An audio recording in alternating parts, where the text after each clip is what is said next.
তোমরা সবাই পিঠে খেয়েছো, কিন্তু তোমরা কখনো কাঁঠাল পাতা দিয়ে কি তালের পিঠে খেয়েছো? যদি না খেয়ে থাকো তো এই ভিডিওটা তোমাদের সকলের জন্য। তো আজকে আমি শেয়ার করতে চলেছি কীরকমভাবে কাঁঠাল পাতা দিয়ে তালের পিঠে বানানো যায়, তারই একটা সহজ সরল রেসিপি। এটা করতে সেরকম খুব একটা বেশি কিছু উপকরণ লাগে না, আর খুব কম সময়ের মধ্যে এটা তৈরি করে নেওয়া যায়। এটার জন্য প্রথমেই কি করতে হবে, প্রথমেই তালটিকে ভালো করে ঘষে নিতে হবে। আর ঘষে নেওয়ার পরে এটার সাথে পরিমাণ মতো চাল গুঁড়ি নিয়ে ভালো করে মেখে একটা ডোয়ের মতো রেডি করে ফেলতে হবে।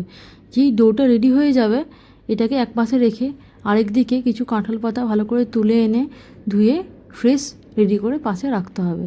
দিয়ে দুটো কাঁঠাল পাতাকে নিয়ে তার মাঝখানেতে তালের যে ডো রেডি করেছে ডোয়ে কিছুটা অংশ নিয়ে একটা লেচির মতো অংশ নিয়ে মিডিলে রেখে ওটাকে চিপে একটা শেপের মতো দিয়ে জাস্ট রেখে দিতে হবে।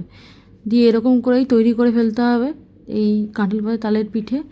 এরপরেতে কী করতে হবে, এরপর হচ্ছে আরেকটা অন্য পাত্রে কিছুটা পরিমাণ মতো জল নিয়ে তার উপর একটা মাচার মতো রেডি করে ওপরে এই যে তালের পিঠে যেটা বানানো হয়েছে এটাকে সাজিয়ে নিতে হবে। সাজিয়ে মোটামুটি 15 থেকে 20 মিনিটের মতো ওভেনে রেখে দিলেই ব্যাস রেডি। আর সেরকম কিছু করতে লাগে না এটাতে। আর এটা দেখো দেখতে যেরকম সুন্দর হয়েছে, খেতেও ঠিক খুবই সুস্বাদু, আর খেতেও খুবই ভালো লাগে।